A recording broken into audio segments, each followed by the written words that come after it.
செய்திகள் தொடர்கின்றன. சீனாவில் நடைபெற்ற இரட்டையர்கள் திருவிழாவில் ஏராளமான இரட்டையர்களுடன் ஒரே மாதிரியான மூவர்களும் நால்வர்களும் கலந்து கொண்டனர். சீனாவில் ஆண்டுதோறும் அக்டோபர் 2ஆம் தேதி இரட்டையர்கள் திருவிழா கொண்டாடப்படுவது வழக்கம். அதன்படி இந்த ஆண்டு சீன தலைநகர் பெய்ஜிங்கில் 8வது இரட்டையர் திருவிழா நடைபெற்றது. சீனாவின் தேசிய நாள் வாரவிழா கொண்டாட்டத்தின் 2ஆம் நாளான நேற்று இரட்டையர் திருவிழாவும் கோலாகலமாக கொண்டாடப்பட்டது.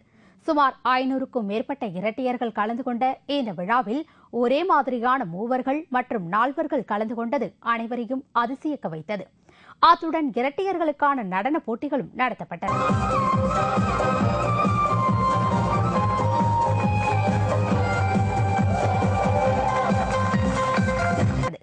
சீனாவின் நகர்ப்புறத்தில் வசிப்பவர்கள் ஒரு குழந்தைக்கு மேல் பெற்றுக் கொண்டால் அவர்களுக்கு அபராதம் விதிக்கப்படுவது குறிப்பிடத்தக்கது.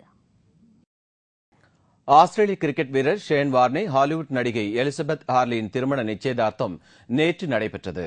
ஸ்காட்லாந்தில் நடைபெறும் கோல்ஃப் விளையாட்டுப் போட்டியை காண்பதற்காக ஆஸ்திரேலியாவின் முன்னாள் கிரிக்கெட் வீரரும் சுழற்பந்து வீச்சாளருமான ஷேன் வார்னையும் அவரது காதலியுமான ஹாலிவுட் நடிகை எலிசபெத் ஹார்லியும் கலந்து கொண்டனர்.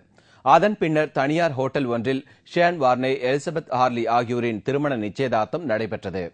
ஹாலிவுட் நடிகை ஹார்லி நியூயார்க் நகர் தொலைக்காட்சிகளில் ஒளிபரப்பப்படும் கோசிப் கேர்ள் எனும் பிரபலமான தொடரில் பங்கேற்றவர் என்பது குறிப்பிடத்தக்கது.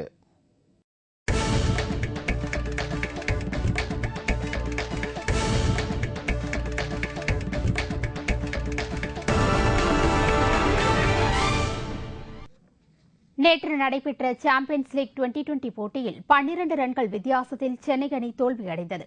சாம்பியன்ஸ் லீக் 2020 தொடரில் சென்னை சேப்பாக்கம் மைதானத்தில் நேற்று நடைபெற்ற ஒரு போட்டியில் Trinidad Tobago, Chennai super Kings அணிகள் மோதின. இப்போட்டியில் முதலில் களமிறங்கிய டிரினிடாட் அணி நிர்ணயிக்கப்பட்ட 20 ஓவர்களில் 8 விக்கெட்டுகளை இழந்து 123 ரன்கள் எடுத்தது.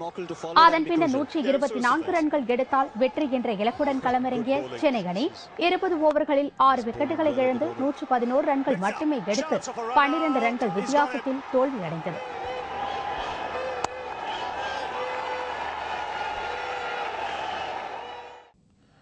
மீண்டும் முக்கிய செய்திகள்.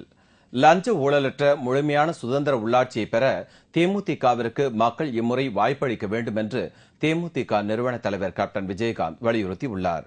நாளொன்றுக்கு 32 ரூபாய் சம்பாதித்தால் அவர் வறுமை கோட்டிற்கு கீழானவர் என்று கருத முடியாது என்று மத்திய அரசு தெரிவித்துள்ளதற்கு கடும் எதிர்ப்பு கிளம்பியதை அடுத்து அந்த அறிவிப்பில் மாற்றம் செய்யப்படவுள்ளது. ஊழலை ஒழிப்பேன் என்று முதல் குரல் கொடுத்த தேமுதிக தலைவர் கேப்டன் விஜயகாந்துக்கு மக்கள் உள்ளாட்சி தேர்தலில் ஆதரவு அளிக்க வேண்டும் என்று திருமதி பிரேமலதா விஜயகாந்த் கூறியுள்ளார். உள்ளாட்சி தேர்தல் வாக்குப்பதிவின் போது மத்திய மாநில அமைச்சர்களை வாக்குச்சாவடிக்குள் அனுமதிக்கக்கூடாது என தேர்தல் ஆணையம் உத்தரவிட்டுள்ளது. இத்துடன் செய்திகள் நிறைவடைந்தன. மீண்டும் செய்திகள் பிற்பகல் 1 மணிக்கு.